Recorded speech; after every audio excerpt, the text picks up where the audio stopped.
Hi students, now we are going to discuss exercise 1.2 subdivision number 3. Let capital A be the set consisting of all members of family.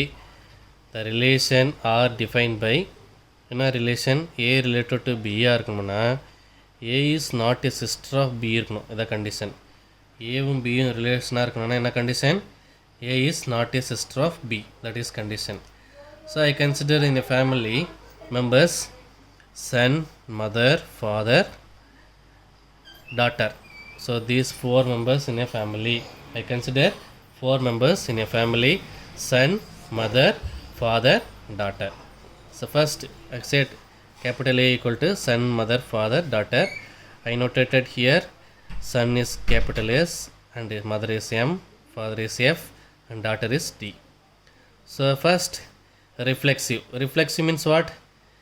S relations to S. That is called reflexive. S relations to S இருக்கணும்னா என்ன condition? S is not a sister of S இருக்கணும். அதுதான் வந்து condition. So பாருங்கள் statement. Son is not a sister of son. ஒரு சன்னுக்கு அவனே வந்து சிஸ்டராக இருக்க முடியாது. ஸோ அப்போது ரிலேஷன் என்ன சொல்கிறேன்? எஸ் ரிலேஷன்ஸ் டு எஸ்ன்னு சொல்லிடுறேன். ஸோ அப்போ ரிஃப்ளெக்சிவ், இட் இஸ் ரிஃப்ளெக்சிவ்னு சொல்லலாம். கிளியர்?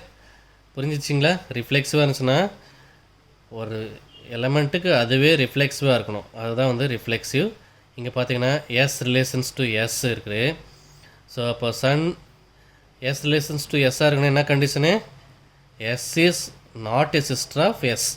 எஸ்ன்றது யாருன்னா சன்னு. ஒரு சன்னுக்கு அவனே சிஸ்டராக இருக்க முடியாது. அதனால் இது வந்து ரிஃப்ளெக்ஷன் சொல்லலாம். ஏன்னா கண்டிஷன் அப்படி தான் இருக்கணும். A is not a sister of பின்னு இருக்குது.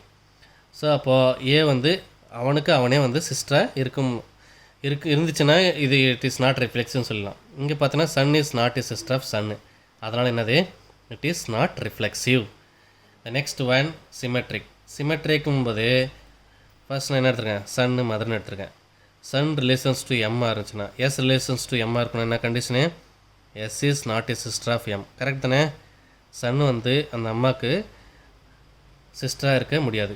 அதே மாதிரி இந்த மதருக்கு சன் வந்து சிஸ்டராக இருக்க முடியாது. ஸோ அப்போ இட் இஸ் சிமெட்ரிக்னு சொல்லுவேன். அதான் statement one. First one S relations to M. Statement S is not a sister of M. எஸ்ன்றது என்ன? சன்னு. சன்னு வந்து not a sister of mother. ஏன்னா மதருக்கு வந்து இவன் சன்னு தான், இந்த சன்னுக்கு வந்து இவங்க மதர் தான். ஆனால் சிஸ்டராக இருக்க முடியாது இல்லையா? ஸோ அதனால் எஸ் ரிலேஷன்ஸ் டு எம்னு சொல்லிடலாம். அதே மாதிரி எம் ரிலேஷன்ஸ் டு எஸ்ஸாக இருக்கணும். அதுதான் reflex symmetric. So M is not a sister of S. Mother வந்து இந்த சன்னுக்கு சிஸ்டராக இருக்க முடியாது. அதே மாதிரி இந்த சன் வந்து மதருக்கு வந்து சிஸ்டராக இருக்க முடியாது. ஸோ அப்போ எம் ரிலேஷன்ஸ் டு என் சொல்லிடலாம். ஏன்னா condition is what? A relations to பியாக இருக்கணும். என்ன கண்டிஷனு? A is not a sister of பின்னு இருக்கணும். அதுதான் கண்டிஷன். அதே மாதிரி இங்கே S is not a sister of M, M is not a sister of S. So S is not a sister of எம்னா எஸ் ரிலேஷன்ஸ் டு எம்னு சொல்லிடுறேன். M is not a sister of எஸ்னா M relations to எஸ்ன்னு சொல்லிட்டேன். இந்த first case இது ரெண்டு பேருக்கு எடுத்து நான் ப்ரூவ் பண்ணிட்டேன். இதே வந்து நெக்ஸ்ட் வந்து நான் என்ன எடுத்துக்கணேன்? இந்த சன்னுக்கும் டாக்டருக்கும் அதே மாதிரி சன்னு டாக்டர் எடுத்துக்கிறேன். So son first statement S is relations to டியாக இருக்கணும்னா son is not a sister of daughter. Son is not a sister of daughter. Because இவங்க வந்துட்டு யார்? அண்ணனுக்கு இவங்க வந்துட்டு இந்த டாக்டருக்கு இவங்க வந்து சிஸ்டராக இருக்க முடியாது. இந்த டாக்டருக்கு சன் வந்து சிஸ்டராக இருக்க முடியாது. அதே மாதிரி பார்த்தோம் நெக்ஸ்ட்டு அடுத்த ஸ்டேட்மெண்ட் பாருங்கள். ஏன்னா ரிஃப்ளெக்ஸிவ் சிமெட்ரிக்னா என்னென்னா A relations to B then B relations to ஏவாக இருந்துச்சுன்னா தான் என்ன சொல்ல முடியும்? ஆர் இஸ் சிமெட்ரிக்னு சொல்ல முடியும். இதான் வந்து condition. Okay, A relations to B இருக்கணும், பி ரிலேஷன்ஸ் டு ஏ இருக்கணும். அப்போ தான் ஆர் இஸ் சிமெட்ரிக் சொல்ல முடியும். இங்கே பாருங்கள் S relations to T and T relations to எஸ்ஸாக இருந்துச்சுன்னா சிமெட்ரிக் சொல்ல முடியும். எஸ்ஸும் டியும் ஃபஸ்ட் நான் எடுக்கிறேன். எஸ் ரிலேஷன்ஸ் டு டி எடுக்கிறேன். So S is not a sister of T because son is not a sister of daughter. Okay, but daughter is the sister of son. இவங்க டாட்டர் கண்டிப்பாக sister தான் இருக்கணும். Daughter is a sister of son. அப்போது T is a sister of son. So இந்த சன்னுக்கு இந்த daughter வந்து கண்டிப்பாக என்ன இருக்கும்? சிஸ்டராக தான் இருக்க முடியும். அதனால் T relations T does not relation. ஏன்னா டி ஏன் டஸ் நாட் ரிலேஷன் சொல்கிறேன்? கண்டிஷன் என்னென்னா A is not a sister of B இருக்கணும். இங்கே வந்து சிஸ்டர் ஆயிடுச்சு.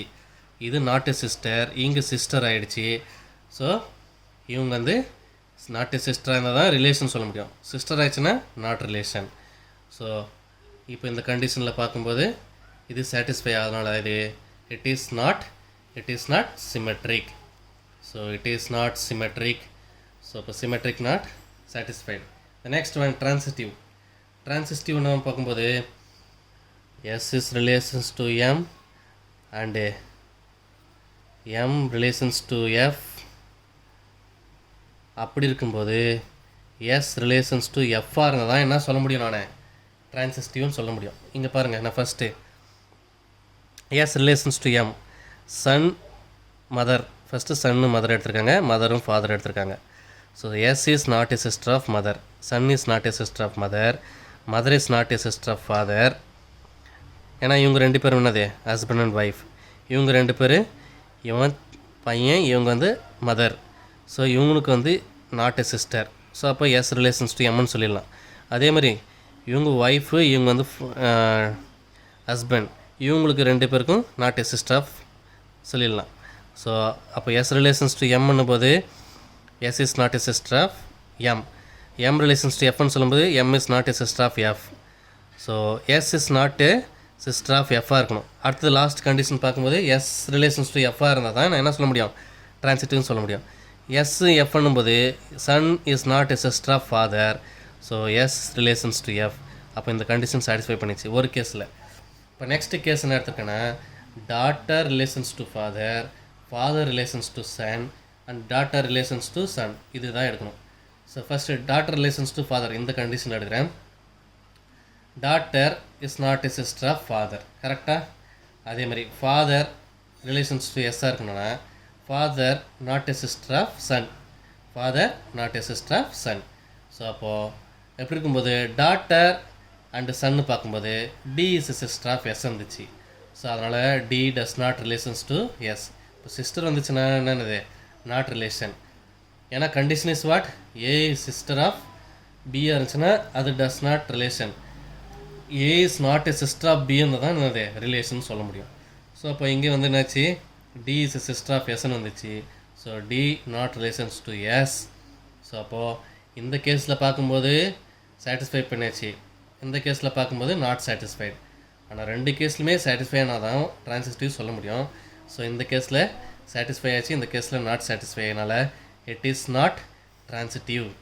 ஸோ இதில் பார்க்கும்போது இந்த சப்டிவிஷனில் reflexive satisfied and symmetric not satisfied and transitive not transitive. So this is the answer for this sum. Are you clear, children? Okay, thank you.